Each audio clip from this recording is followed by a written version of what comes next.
Alright, so I thought I'd just do a quick review of the E13 dropper post. I've got the 170mm version. I installed it a couple weeks ago. We went to Moab, a group of guys went to Moab, have been rode for, the whole week, basically. Probably got about, 10 hours. No, more than that, definitely more than that, like 20 hours in the saddle with this thing. And there's been a few quirks, so I thought I'd share that with other people who've got this. This is the latest one. I purchased it in March, April 2018. The 170 is pretty new, so this has got all the latest updates at this time anyways.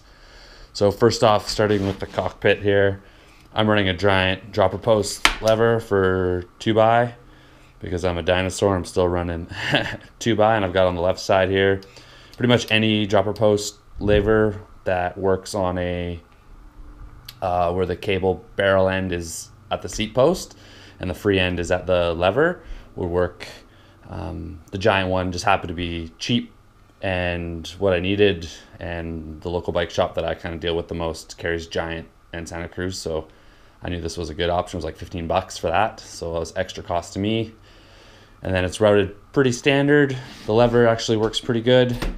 The seat post up-down part has been great. There's been absolutely no issues with that. It's been really good. All the issues I've had have been in the head, the top assembly here. So I'm wearing a gimbal and a chest cam, so it's kind of hard. But this play here, and I read about it, but this side-to-side, that's developed over the week.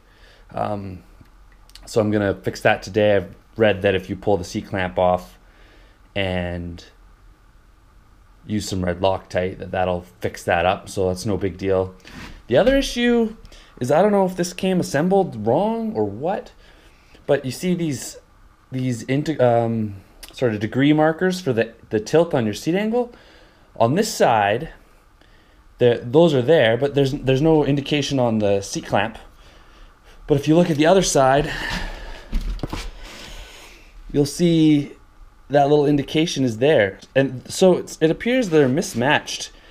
When I first got the seat post, I had this marker on the other side because I just thought that's how it would go.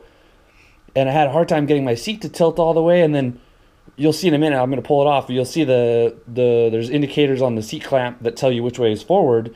And they're marked that this way is forward. So that means this is on the wrong side. There's a mismatch. Something's not right anyway. So that was a bit weird. I figured it out, but not before my seat kind of came loose on me a couple times, and I couldn't get the pitch where I wanted it. So it's all sorted out now, but I just thought I'd put that out there too for you guys to have a look. I'll pull off the seat and show you what I'm talking about. The seat post off, and you can see here, those are those markers I was telling you about. And up here on the top, you can see that's where it says front, and it's the same on the bottom half too. And so if I go around over here, hold on, you'll see that indicator's there. So that's really the only issue I've had with the seat post, is that came a little confusing.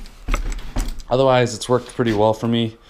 I really do like the action. Like, it's not a lot of work to decompress the lever to get the seat to move. And I do like the different stops. There's midpoint, there's that one, and then the last one. So I find I actually used either the mid one or the second to last one quite often for rolly terrain, especially when we were in Moab. The only other thing too is it was just a little bit different. I wouldn't say it was better or worse than my Reverb. It was just different in terms of that sequence of lever pushing to weighting the saddle and unweighting the saddle. It's just different timing. So it's not worse or better. It was just different. And that's just something to be aware of if you're looking at getting the seat post. It's going to feel different at first.